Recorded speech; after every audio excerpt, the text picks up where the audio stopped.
In this video, we're going to take a look at something called the Microsoft Software Center. The Software Center is utilized to allow the end user, that'd be you, to install local software on your computer or to remove local software from your computer. The Microsoft Software Center can be found in the Start menu under Microsoft System Center, Software Center. You may also have an icon for this right on your desktop if it's pushed out by your administrator. When you open the Software Center, you'll see your organization name at the top, in this case Godwin Heights Public Schools, and then you see the applications, the installed applications, the installation status, and then the installed software. So at the top, we'll look at applications. So the applications list all of the applications that are available to this computer for your use. Applications can be assigned to devices, that is, the computers, or they can be assigned to users, that is, you personally, or to a user group, which could be something like your staff group. So that's the three different ways that applications can be assigned. So here we have two different ShoreTel Connect applications that are installed or assigned to this machine. We have the original ShoreTel Connect application and we have the ShoreTel 1760 application. The 1760 was a brand new one that just installed yesterday. So it's available to this machine. Now you'll notice that we have some icons here that are maybe some things you don't use on a regular basis, things like Examview. So the Examview software suite is not installed on this computer right now. However, if I'd like to install it, I can just click Examview and then click on Install. You want to be sure to check the information here below the product so that you can look for detailed notes. So if we go back to applications and we look at, for instance, Ladybug 2.0, we'll see that the Ladybug 2.08, the PC version, works only on the DC211 and DC265 document cameras. How do you know?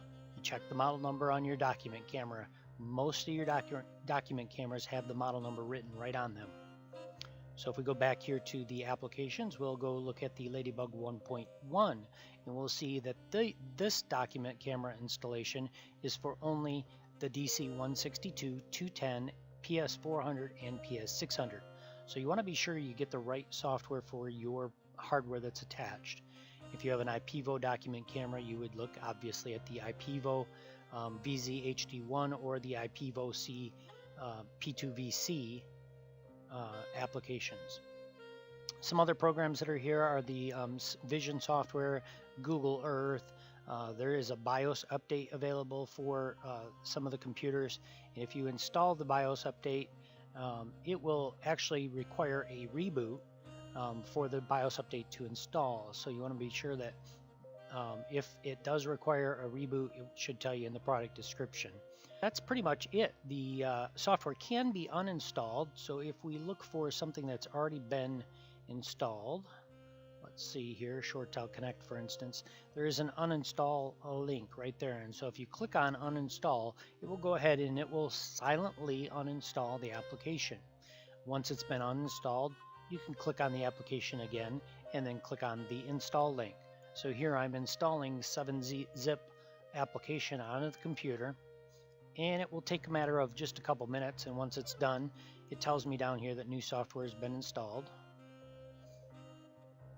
And that should go to the installed software list. So we can see right here 7Z is installed, and we'll also see it here. So that's all there is to using the Microsoft Software Center. Applications will show up in here when the administrator assigns the applications to your user or to your workstation.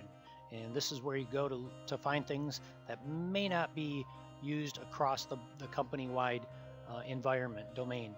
So go here, install the software you want, and you're good to go.